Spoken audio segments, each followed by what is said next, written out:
What is up, everyone? Welcome to Reality Room Podcast with Paul. And Nate. Bringing you the latest on Survivor Game Changers, episode 12. Another episode coming here.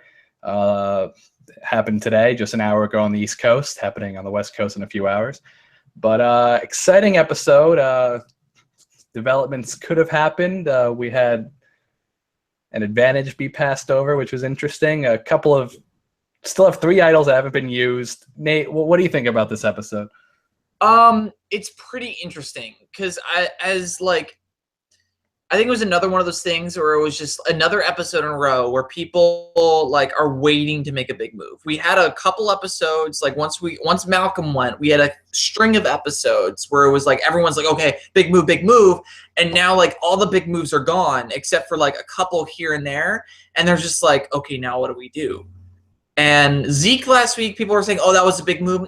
Not really. It was more I guess we'll just go with this because one person wants to do it, let's do it. So it wasn't really a big move. It was a move for one person to better her position, that being Andrea. I still don't think it was the best move. She somehow survived tonight. I honestly thought Andrea's time was numbered because this was Andrea's MO for getting eliminated. But yeah, I agree completely there, although I do think it was the best move for most of Andrea's alliance because I know that Zeke was planning to turn on them. Yeah. And they showed that in the previous episode. So, yeah, Zeke, so let's just jump right into the episode. So they come back from Tribal Council. Zeke was just blindsided. I watched this Ponderosa video. I don't know if you did. Did you? I did, and it was pretty interesting. He thought he had a good shot of going. I don't think he was completely blindsided. I think he knew it was going to be soon. I just don't think it was going to be that particular tribal he was going. Right, yeah. I mean, he kind of knew the way things were going in the game, that his chances of winning were not very good at that point. Yeah. But, he's the type of player that really wants to make that big move and be the head honcho, but he just never got that opportunity because either other people saw through him or they just didn't want to go that route, and they wanted to be the head honcho. It's a big ego season this time around. So yeah, that's what happened there. And Zeke bears no hard feelings to anyone really because he's Zeke. He respects good gameplay. All right, so they get back from Tribal Council. Some conversations happen here or there. We have a group that know they're on the bottom. Ty was voted out by his alliance, which puts him in an interesting scenario. What did you think about them trying to vote out Ty? I think that just made Ty I don't think he particularly hates them for it. I just think he knows that now, okay, I'm the person they would be willing to get rid of out of the 4 if it came down to it. That's not a position you want to put Ty in. Granted, they don't know he has 2 idols, but out of everyone in that alliance, it probably would have been smarter to throw out Brad or Sierra's name, especially for Brad and Sierra. So just because it would have distanced themselves, if they happen to survive, then they can still come back and work together, and they won't have a big target on their backs. So, yeah, I agree with that. I mean, I know what they were trying. I know where they were trying to go with this. They were trying to not vote out anyone from the other side to seem like their side isn't as tight. That's what those 3 were thinking. Yeah. Or maybe Andrea told them that's where to vote. I don't know exactly what happened with Sierra because they didn't have that conversation last week. But Ty seems to understand that he's now on the bottom of that group, and he kind of wants to maybe change that a little bit. It's interesting who he gravitated towards too. Yeah, Michaela of all people. And with Michaela, let's jump into the reward challenge. Yeah. So this is the famous Loved Ones reward challenge. Now this has been basically almost every season except for the season they didn't have them in the season where the Loved Ones were, right? No, they didn't because there's no point. And they didn't have it in Ko-Rong either. So Ty and Aubrey didn't have a Loved Ones visit during the season they were on. Right, right. Okay, so it's their first time. Hey, there you go. All right, so they have the loved ones visit. They're breaking down into teams of three. Mm. Okay, so 3 teams of 3. Each have their own emotional talk with their loved ones. I don't think there was anything too crazy, Yeah. you know. I think it's insane to me how Suri has been on, like, she's played 4 times, and out of the 4 times that she's played, she's made it to 3 loved ones visits, and every single time she's given the loved ones visit. Single time. Like, Right. I mean, you can tell she just has like that really great connection with her family, and just she wears it on her face, her attachment to them. So I think that's likely why she gets chosen. But let's talk about this team, these 3 teams of 3. So do you remember what the exact breakdown was? I know Ty, Sarah, and Michaela were on a team. Yeah, I know that was one of them. it was. I think the teams are very even from what I remember. Yeah, exactly. Brad Culpepper, Sarah. No, was it? Yeah, it was Sarah. Was on. No, it wasn't Sarah. No, Sarah got picked. Oh, Sarah got picked. It was Brad, Andrea, and oh yeah, right. Yeah, I never remember. I think, was it Aubrey?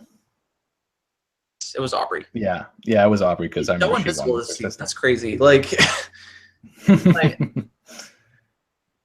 I don't know, but Right. it's like, yeah, like it sucks to not go on the loved ones reward, but like at least you get to see your loved one. You at least get to say hi. So like regardless if you win or lose, you get to at least see your loved one. So that's the benefit for that. However, I do think that it was really funny that the only time that Michaela's mom spoke was to scream at Michaela. After the challenge, Michaela loses. She just like kicks the thing out of frustration, and the mom's just Calm like, down, Michaela. "Calm down, Michaela." I thought it was really a really funny situation. But let's talk. It was kind of like Ave Maria in Cambodia, where her mom, the only thing that she said was "concentrate."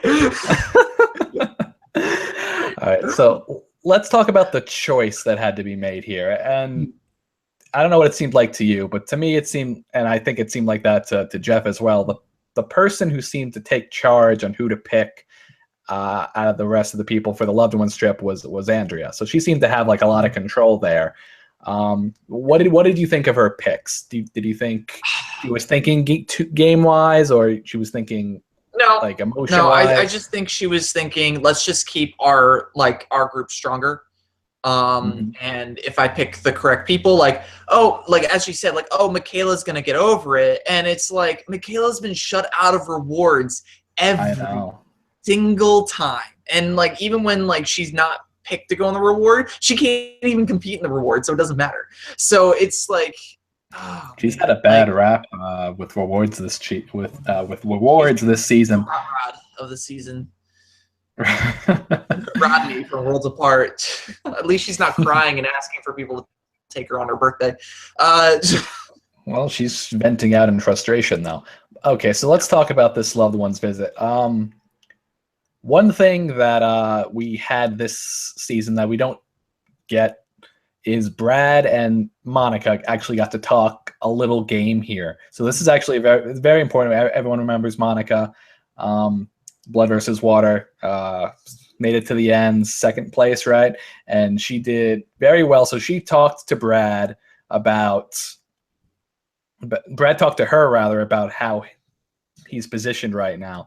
And we don't know how that conversation went too much because they didn't show too much of it. Yeah. But you can tell that he definitely got some advice out of her. Oh, for sure. Like, Monica is probably one of the better female players to ever play Survivor. Even the first time that she played, she got blindsided out, 5th person voted out of the game, but she didn't play terribly. It's just she got screwed over by a switch. That's literally what happened. She was on a tribe of people that didn't want to continue with her. And it wasn't like she wasn't trustworthy with them. It was just that she was a big threat, big challenge beast. She was the biggest challenge beast on that particular tribe. And she, Exactly.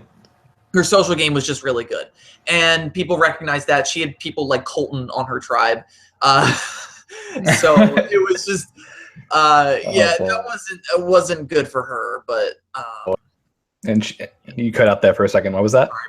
But yeah, it's just like she played well considering what happened. But yeah, I agree with that. And Blood versus Water gets second place. So like, out of all the female players, Monica is probably someone very good to talk to, especially by the way that she plays. And she ended up getting her revenge on Colton, sort of in a weird twist. It's a weird twist. Colton removed himself before that actually happened, but like that's because he knew he was for all next, of us. But only because he knew he was next, though. So that conversation I feel like definitely helped progress Brad a little more.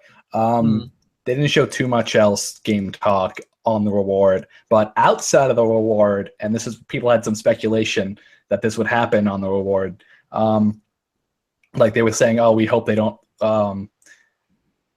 Brad was hoping that Sierra and Troyzan were going to talk to Michaela because he saw how distraught.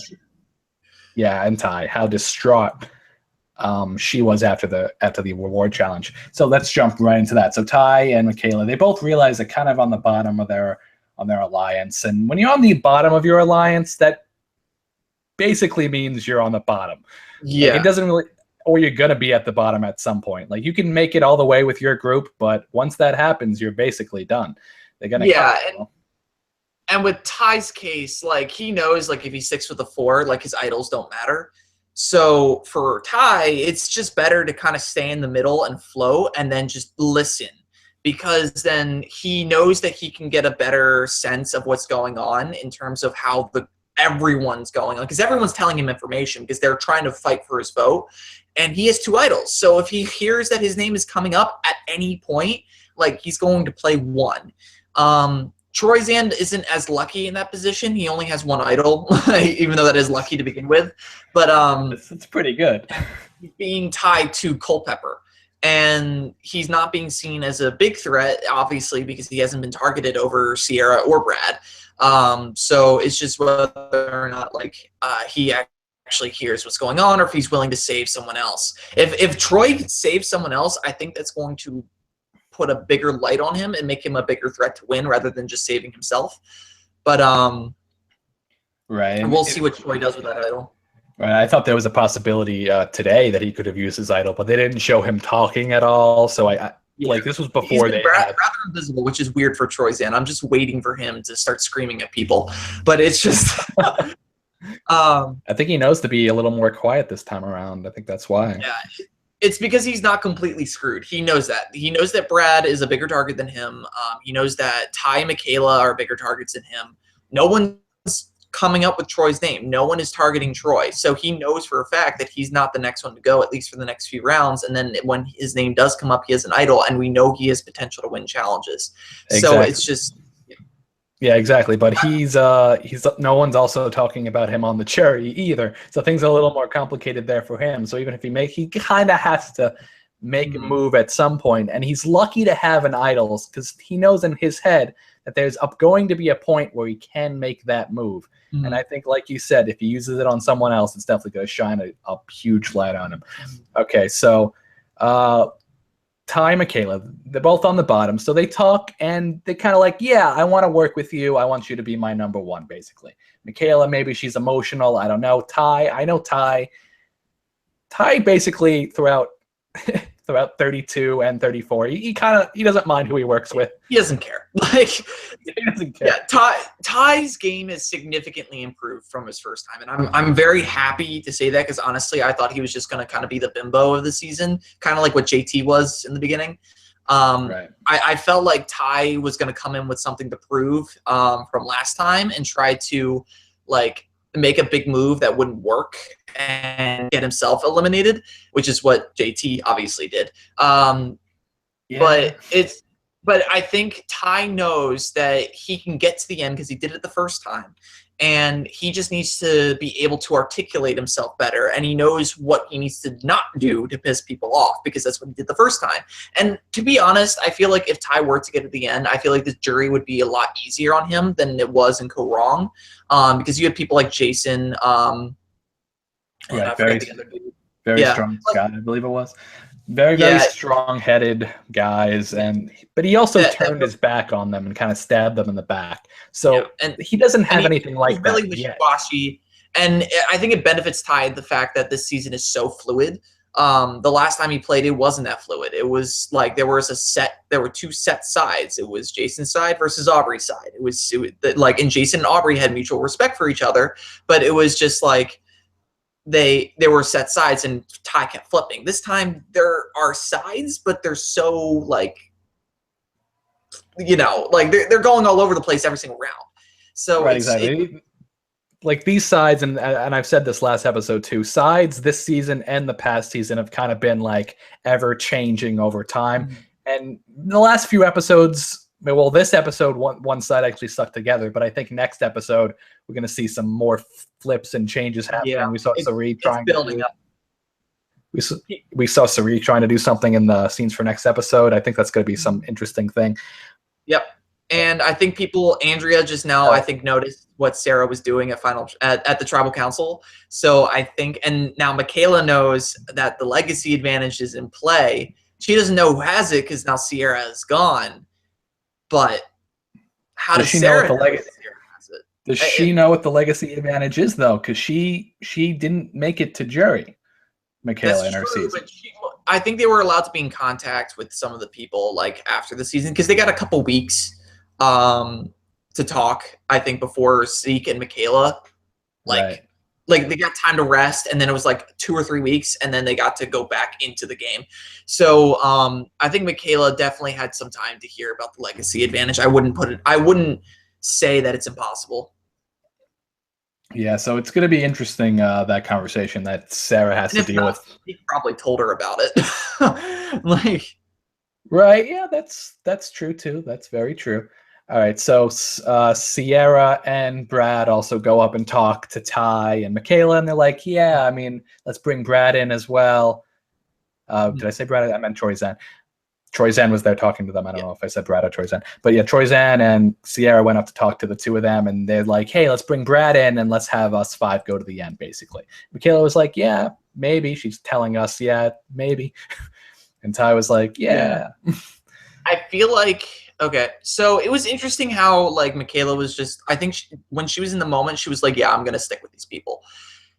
I think what happened was, had Sierra not been, had Brad not been the one to win immunity, I think it would have been Andrea going tonight. Right. Because I think Michaela would have wanted to keep Brad in the game. Because why not? He's a bigger target. And Sarah wouldn't have had that conversation with Michaela in the first place because about that legacy advantage thing. So we forgot to mention at some point Sierra does mention to Sarah that she has a legacy advantage. Yeah, which is the stupidest thing you can do. Yeah, and she tells her she would give it to her if she leaves. I'm just thinking to myself, you just dug your own grave. Yeah, exactly.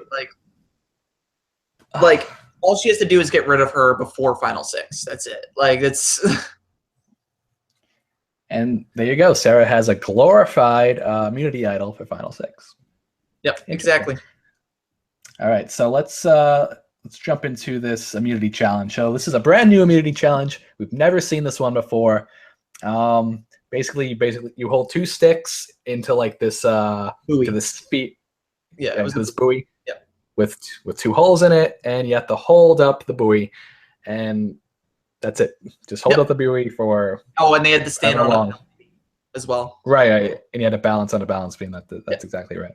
And I think Brad had the best strategy going into it. People were just seeing it. We're like, oh, I'm just going to try to balance it. Brad was just like, no, I'm just going to ham it in between the 2 sticks and just go like this the entire time. And I think that was the best possible strategy he could have done, or anyone could have done. And I think it just suited him more because of how big the dude is. Troyzan probably should have done that strategy as well, just because I think he was the only other guy capable of doing it. But in terms of like actually strategically doing the challenge, I think Brad for sure had the best strategy, and he won because of it. Yeah, I agree completely. He looked like he was struggling with it, but he does have that strength to be able to be capable of pulling that off. So that's why he was able to accomplish it. Again, Ty makes it very close to the end, and I Adrian don't know McKee why again as well. people aren't talking about Ty as a challenge beast. I mean, maybe they are. They don't show us everything. Well, here's the thing with challenge beasts. Challenge beasts are only threatening if they win challenges and they're good at the game. Ty is not viewed as someone who's good at the game, and that's what's benefiting Ty a lot. Nobody's talking about him. Two idols. Yeah, exactly. And on top of that, like, he only does well in endurance challenges, and you can't, like, not every round's going to be endurance. And so it's just that the fact that he beat Ozzy, like, right there, it should be a big clue. But, like, the Final Four is usually a multitude of different things, and I think they're thinking, okay, we're going to be able to beat Ty because it's going to be probably an obstacle course, especially because all the early challenges this season have been endurance. Right. Yeah, fair enough. And we'll see what happens with Ty in future episodes. I mean, he has his two idols, so I'm sure he'll stay around for a little bit. Yep. Unless a twist happens next episode, which it's possible. I'm hearing an echo. No, sorry. It's okay. So anyway, so like Brad wins immunity, and we get back to camp, and Michaela starts working it with Ty, trying to just saying, okay, the plan is we're voting out Sarah. They're telling Sierra, don't do anything, just lay low, don't freak out. As long as you don't freak out, you're fine. And then we see Sarah and Michaela have that conversation about the legacy advantage. Right, but first, Sarah and Sierra do have a conversation. Because we had that at the beginning of the episode. So well, no, Sarah and Sierra had another conversation where Sierra told Sarah, "Yeah, we're getting Andrea out, and it's basically Michaela and Ty are going to vote with us." Mm-hmm. And very, very bad move. I know Sierra. She said this in her talks with us. She's like, "Yeah, I'm really close friends with Sarah in this game. I may not be working with her, but I'm close with her on a personal level." Yeah. And that's probably why she felt it was okay to like maybe mention that. But that may have dug her grave, and that led to that conversation Sarah had with Michaela about the legacy advantage. So go ahead about that a little more. Yeah, and I think that's where we're seeing a big difference between this season and the last time that Sierra played. Sierra was playing with people that she hated last time, and she did not give information very easily. I believe the person she was closest to was probably Carolyn on her season, and even then, like, she knew that Carolyn probably wouldn't take her to the end. So she was smart enough to see that. But I think, like, Sarah, I think props to Sarah. Sarah's playing an amazing game. And I think she has brainwashed everyone into thinking that Sarah will sit next to anyone at the final three. And no one's talking about it. No one has brought up Sarah's name this entire season. That is amazing. It's very impressive. And I think we forgot to mention who Sierra side was trying to go after. They were trying to go after Andrea. I don't know if we mentioned that or not. So that's what those four wanted to do. Yeah. Those four being Ty, Brad, Sierra, Troyzan, maybe Michaela. Yeah. Well, actually, maybe Ty, maybe Michaela. Yeah. So, and I think for Sarah, this was probably, like, short term, great move. I think long term, this could really bite Sarah in the butt. And the reason being is because Andrea is much, much more paranoid than Sierra. Sierra is very calm and collected. She doesn't really like go and branch out too much. If you tell her that she doesn't need to worry, she's not going to. And that the votes are there, like, she's not going to go out of her way. She likes to float. We've seen that in their first time. Sierra does not make big moves if she does not have to. Andrea, on the other hand, makes big moves because she likes having a resume. It doesn't necessarily mean that it's a good resume. She just likes having a resume. And Sarah, I think, like, short term, yeah, that's great. Great move. You stick with the people that you stuck with the route before. But long term, keeping Andrea in is going to probably hurt her because Andrea is much more aware than Sierra is. Right, and that's certainly true. And Andrea seems to have more of a vendetta, like you said, more paranoid. So maybe So let's jump into tribal council actually right now, because this is kind of when like this whole situation kind of arises, and it's not even verbally that it happens. It's just right at the end. So tribal council, just people are like, yeah, it's basically between Sierra and Andrea. And Andrea. Oh my god, I said Andrea again. Okay, and Andrea. So like there was nothing like there was nothing closed about this tribal council. Everyone kind of knew, and Sierra mentioned it. It wasn't even, I don't even think Andrea knew that she was on the chopping block, but it was definitely going to be between Sierra and Andrea. Yeah. Well, once Sierra put that out there, Andrea's like, okay, they're voting for me. So like, and I think up until that point, it was like a typical vote out for Andrea, because once Andrea knows that she's going, she's not going anymore. So it's like, it's just one of those things where like she's going to fight her heart out. And I think that they edited a lot of that out, because we've seen in past situations where if Andrea's name comes up, it's not coming up anymore if she knows about it. So it's just that, like, we saw it in Redemption Island, we saw it in and unless there's nothing they can do about it, like with Boston Rob in the final 5 of Redemption Island, because Andrea got voted out twice that season. The first time was a blindside. She came back. She knew she was on the bottom, and Boston Rob said, no, you're not going any further. So she went. And then Kara Moen, she got blindsided again with an idol in her pocket, no less. And first, I believe she's the first woman to be voted out with an idol in her pocket, if I'm not mistaken. But regardless, like if she knows she's going to fight. You have to blindside Andrea. You have to. There is no other way that you're going to get her unless you have completely brainwashed everyone on the tribe, and that's not happening this season. So right, exactly. So she kind of knows now. By the way, this might be a spoiler for some of you that are on the West Coast. So if you're on the West Coast and you don't want the spoiler on who went between the two of them, get off right now. But the person who went was Sierra.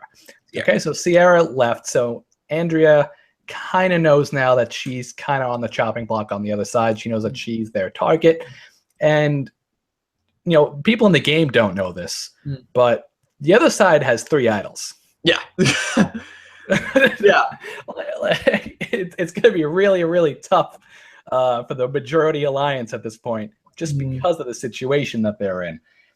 It would be interesting if all 3 were played at the same time, because that would be the first time that happened as well. So I don't see it happening, but it's I don't see possible. it happening unless it comes down between Ty, Brad, and Troyzan, where they don't know if it's any of them and none of them are immune.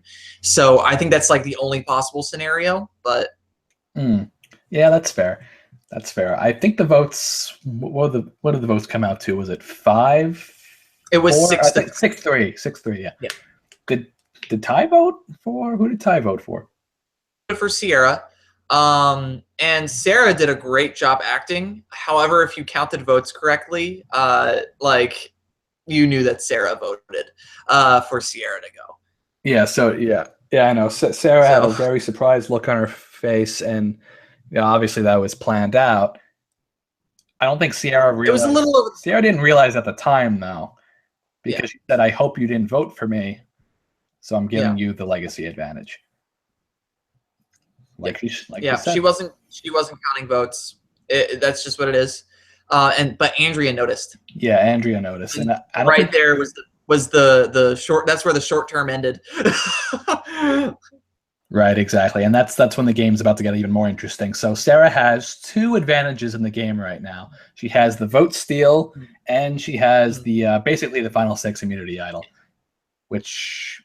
Did they change the rules this year? I don't remember. Can you use it on? We don't know. We don't know what the rules are. I think I don't actually know. They did say it's like it provides immunity for Final 13 or Final 6. So that was the only thing. And Sierra was not going to go during Final 13, so she just had to make it the Final 6, and she didn't. So, and I think the person with the legacy went out the same time in both seasons. Right. I think Jessica was. Yeah, Jessica went out 4th last time. Jeez, we're getting. Oh no. Well, this is 5th. Never mind. Zeke was 5th last time. Yeah. So one episode off. One episode off. Unless it was the same placement. It was the same placement. No, it was the same placement because they had a 12-person merge last season. Okay, there you go. Yeah, the same placement. Yeah. All right. So let's talk about the scenes for the next episode. So they showed Suri talking with Ty, and I don't know anything about what's going to happen next episode. This is all speculation on my part, but I think Ty might mention his immunity idol, and I think Suri is kind of planning to basically either cut him or use that to her advantage. Yeah. Yeah, that would be interesting if Suri used Ty. Again, Suri's name has not come up since the beginning of the game. And it's starting to feel like Suri's first time playing. That's what this season feels like for her, I think. She's much more experienced in the first time. But I feel like place. Yeah, but I feel, and we don't have a challenge beast like Terry this time either. But it's so like we're past the stage of where it's set in stone who's gonna go. And we're now in the stage of it's convoluted, and Suri thrives in that. She loves it when it's chaotic because she's not the target. She's not a big threat to people. She can go to the Final Four or Final Three. No, not Final Three now. But like she can go to the Final Four or Final Five, and people will be like, oh yeah, we can beat her in a challenge, and that's where that's probably going to screw them up. Right, exactly. So she's in a really good spot right now, but I'm very curious to see specifically what's the rub next episode. Yeah, because I'm waiting to see if Suri overplays next episode, because I think she's smart enough not to, but I think she's getting itchy for a move or antsy for a move that she can call her own. Yeah, she needs a move. That's the thing. She can make it to the end. That's fine. But I don't think she'd be winning. Yeah, it depends on who she's up against. If she's up against Sarah, I can't believe I'm saying this, but if she's up against Sarah, she's gonna lose. Yeah, Sarah played an incredible game. Yeah, and there's a few people. Maybe there's a few people she can beat. She can probably beat Troyzan right now. Yeah, she could probably beat Ty. I think she could argue out of Andrea. I think she could argue out Andrea. I think Andrea needs to go to the end with very specific people, because honestly, Andrea has been playing very haphazardly, and I think a lot of people are seeing that. Very true. Aubrey's not going to win if she gets to the end. So, yeah. That's just the way it is this time around. I mean, she played a great game in season 32, but this time around, she just hasn't had the opportunity to make these moves. She's been rather quiet, but again, things could change. I think 6 days left. That's just because of the beginning of the game for Aubrey. Like the beginning of this game, she was targeted a lot. Her name was being brought up a lot, so she flew way under the radar.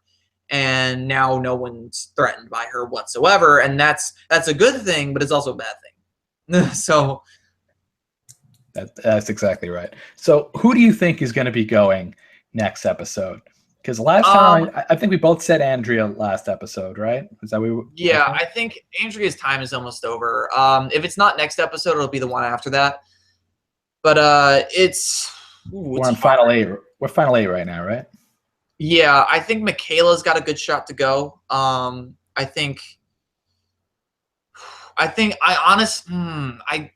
Suri's going to try to control things, I think Andrea's going to be fine. But I could see Suri going too. That's the thing. If Suri overplays next episode, Suri's going to be the one to go. If not, I can see Andrea being a likely target. See, one thing you haven't said, and this is something that's very key here, you didn't say anyone that's in the bottom alliance. No, you didn't say I don't think it's anyone in the bottom. You didn't say Troyzan, and you didn't say Ty, because I know and you know, even if one of them are going, an immunity of the idol is going to be played. Yeah. No matter what. It's that time. Final 8. It's a very good time to start playing idols. Troy would play his idol on Brad. Troy would play his idol on Brad. I think, I don't know if Ty would use his idol on either one of them, but I don't think so. Yeah, I don't think so either. But and Brad has enough awareness that he's in a much better spot now that Sierra's gone. I think people were just okay, let's just take Sierra out so we can split them up. And I think Brad knows that he's in a better spot now that Sierra's gone, but I still think he's going to try for that immunity regardless, because he's on the bottom. He's still an easy target, but they did have a conversation in the scene for the next episode, Michaela and Brad.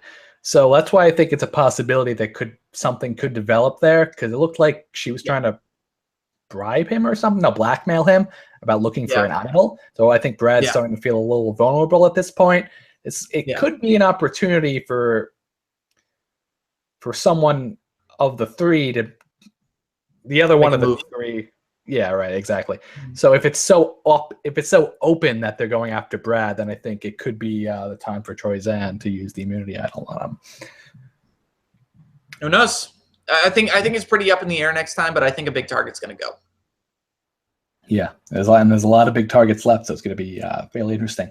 Guys, let us know down below who you think is going next episode. Also, let us know what you thought of this episode in general. Did you like it? Did you not like it? What did you think of Sierra going?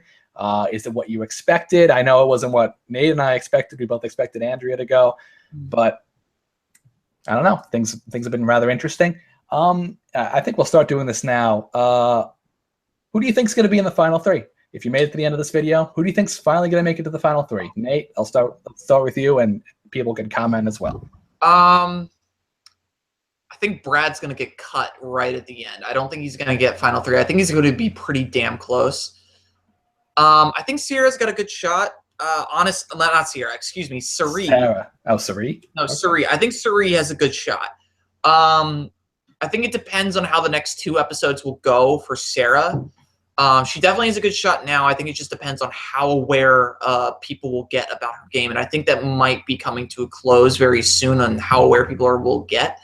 I can see Cirie, Ty, and I can see Aubrey getting 5th. Cirie, Ty, and Michaela, I'm going to say. All right. I'm going to say Sarah, Aubrey, and Ty. So we both agree on Ty. Yeah. I think he's just in a good position, although things could change. That could. Let us know down below if you think our choices are good or bad, and let us know your thoughts down below. We care very much about your thoughts. Please like, comment, and subscribe. If you made it to the end of this video, or if you're just watching now, please do it anyway. Thanks for watching, guys. Till next time, peace. See ya.